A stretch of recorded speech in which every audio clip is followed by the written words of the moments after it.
একটা প্রথম ছিল যে কোনো শ্রমিকের কালো তালিকাভুক্ত করা যাবে না। ওই ক্ষেত্রেও মালিক, শ্রমিক এবং সবাই আমরা এক সিদ্ধান্ত নিয়েছি, যদি এটা হয়ে থাকে তাহলে সেগুলি আমরা যাতে বাতিল করা হয় সে ব্যাপারে পদক্ষেপ নেব।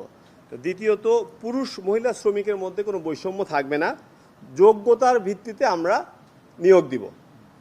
তৃতীয়ত, টিফিনে আমরা সিদ্ধান্ত সবাই ঐক্যমত বসেছি, যেখানে যে ফ্যাক্টরি যেভাবে যে সেকশনে টিফিন দিচ্ছে ওর সাথে আরও 10 টাকা অ্যাড করতে হবে। চতুর্থত, হাজিরা বোনাসের ক্ষেত্রেও একই সিদ্ধান্ত এসেছে। এখন রানিং এক্সিস্টিং যেখানে হাজিরা বোনাস যেখানে যেভাবে দিচ্ছে ওর সাথে আরও 225 টাকা অ্যাড হবে। ভিউয়ার্স, আপনারা জানেন যে গত কিছুদিন ধরে গার্মেন্টস শ্রমিকরা কিভাবে আন্দোলন করে যাচ্ছে, তাদের ন্যায্য পাওনা দাবি তারা আদায়ের জন্য কিভাবে আন্দোলন করছে। বর্তমানে ঢাকার আশুলিয়াতে প্রায় 80টি পোশাক কারখানা বন্ধ। বর্তমানে ঢাকা, সাভার, আশুলিয়া এবং গাজীপুরে এই আন্দোলনটা ভয়াবহ আকার ধারণ করেছে। প্রত্যেক দিনই কোনো না কোনো গার্মেন্টস বন্ধ থাকছে। বর্তমানে অনেক গার্মেন্টস কারখানাকে বিভিন্নভাবে ভাঙচুর করছে। এর মধ্যে অনেকে ধারণা করছে যে এখানে বহিরাগতরা যুক্ত রয়েছেন। আপনারা ফটোতে দেখতে পারছেন যে একটি ফ্যাক্টরি কিভাবে ভাঙচুর করছে।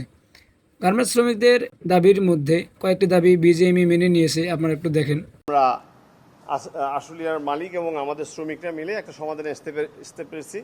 সেটা হচ্ছে আপনার একটা প্রথম ছিল যে কোনো শ্রমিকের কালো তালিকাভুক্ত করা যাবে না। ওই ক্ষেত্রেও মালিক, শ্রমিক এবং সবাই আমরা এক সিদ্ধান্ত নিয়েছি, যদি এটা হয়ে থাকে তাহলে সেগুলি আমরা যাতে বাতিল করা হয় সে ব্যাপারে পদক্ষেপ নেব। তো দ্বিতীয়ত, পুরুষ মহিলা শ্রমিকের মধ্যে কোনো বৈষম্য থাকবে না, যোগ্যতার ভিত্তিতে আমরা নিয়োগ দিব। তৃতীয়ত, টিফিনে আমরা সিদ্ধান্ত সবাই ঐক্যমত বসেছি, যেখানে যে ফ্যাক্টরি যেভাবে যে সেকশনে টিফিন দিচ্ছে ওর সাথে আরও 10 টাকা অ্যাড করতে হবে। চতুর্থত, হাজিরা বোনাসের ক্ষেত্রেও একই সিদ্ধান্ত এসেছে। এখন রানিং এক্সিস্টিং যেখানে হাজিরা বোনাস যেখানে যেভাবে দিচ্ছে ওর সাথে আরও 225 টাকা অ্যাড হবে।